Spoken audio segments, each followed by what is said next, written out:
Yung ada tahu hok lah. Kilo kaya boleh. Kilo kaya. Oh, 10 kilo je lah.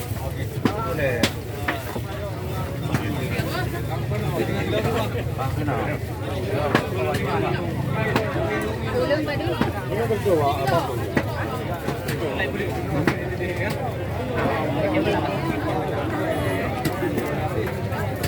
Boleh di mana?